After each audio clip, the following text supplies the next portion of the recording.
Hello বন্ধুরা, আমি কাজল ma'am জ্ঞানজ্যোতি coaching সেন্টারের পক্ষ থেকে তোমাদের সকলকে জানাই স্বাগত। তো আজকে আমি যে টপিকটি সম্পর্কে তোমাদের সঙ্গে আলোচনা করব সেটি হচ্ছে টিকা লেখো ধোলাভিরা বা ধোলাভিরা সম্পর্কে আজকে তোমাদের সঙ্গে আমি আলোচনা করব। তো এই ধোলাভিরাটা হচ্ছে হরপ্পা সভ্যতার যে বিভিন্ন নগরকে কেন্দ্র করে যে গড়ে উঠেছিল, এই নগরগুলির মধ্যে একটি অন্যতম গুরুত্বপূর্ণ নগর ছিল হচ্ছে ধোলাভিরা। তো আলোচনায় যাওয়ার আগে তোমাদেরকে একটা ছোট্ট ইনফরমেশন দিতে চাই। তোমরা যারা আমাদের কোচিং সেন্টারে এখনো যুক্ত হওনি কিংবা যুক্ত হতে চাইছো, তারা উপরে দুটি নাম্বার দেখতে পাচ্ছ, 6295916282 এবং 7076398606। এই দুটি নাম্বারের মধ্যে কিন্তু যে কোনো একটি নাম্বারে যোগাযোগ করে আমাদের সঙ্গে যুক্ত হয়ে যেতে পারো। তো দেরি না করে আজকে টপিক সম্পর্কে কিন্তু আলোচনা শুরু করছি। তো টিকা লেখো ধোলাভিরা, হরপ্পা সভ্যতার যে বিভিন্ন নগরকে কেন্দ্র করে গড়ে উঠেছিল, এই নগরগুলির মধ্যে একটি অন্যতম উল্লেখযোগ্য কেন্দ্র ছিল হচ্ছে এই ধোলাভিরা। আচ্ছা, তো এর অবস্থান সম্পর্কে যদি বলি, এটি হচ্ছে গুজরাটের কচ্ছ জেলায় অবস্থিত। ধোলাভিরাটি হচ্ছে গুজরাটের কচ্ছ জেলায় অবস্থিত। তারপরে বলছে আবিষ্কার, এটি হচ্ছে জেপি যোশী 1967 থেকে 1968 সালে কিন্তু এই যে ধোলাভিরা যে স্থানটি, এটি কিন্তু আবিষ্কার করেছিলেন। জেপি যোশী 1967 থেকে 68 সালে এই ধোলাভিরাটি কিন্তু আবিষ্কার করেছিলেন।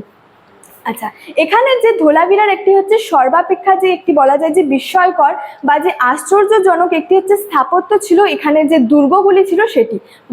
ধোলাভিরার হচ্ছে সর্বাপেক্ষা বিস্ময়কর বা যে আশ্চর্যজনক একটি যে স্থাপত্য ছিল হচ্ছে এর যে দুর্গগুলি ছিল সেটা।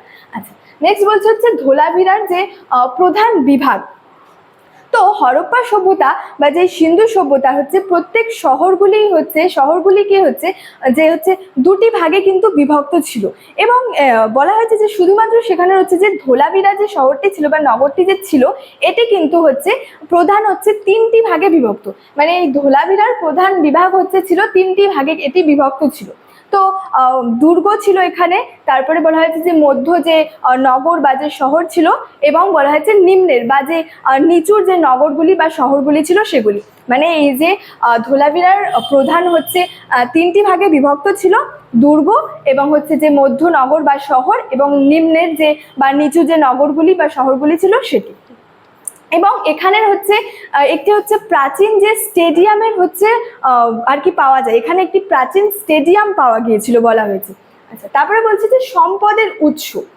আচ্ছা, সেখানে যে প্রত্নবিদগণরা ছিলেন, প্রত্নতত্ত্ব যে বিদগণরা ছিলেন এবং যে ঐতিহাসিকরা ছিলেন, তারা মনে করেন বা তাদের হচ্ছে ধারণা ছিল, তারা মনে করতেন আর কি, যে সেখানে যে ধোলাভিরার যে অধিবাসীরা তারা হচ্ছে যথেষ্ট বিত্তবান ছিলেন, মানে যথেষ্ট তারা হচ্ছে সম্পদশালী ছিল, এবং তাদের এই যে এই সম্পদের যে উৎস ছিল, সেই সম্পদের উৎসগুলির মধ্যে ছিল হচ্ছে তামা, তারপরে সেখানে হচ্ছে দামি পাথর ছিল ইত্যাদি। কিন্তু তাদের যে সম্পদ ছিল, সম্পদের মধ্যে কিন্তু যে সম্পদের আর কি যে উৎস ছিল, এগুলির মধ্যে কিন্তু তামা, দামি পাথর ইত্যাদি কিন্তু ছিল।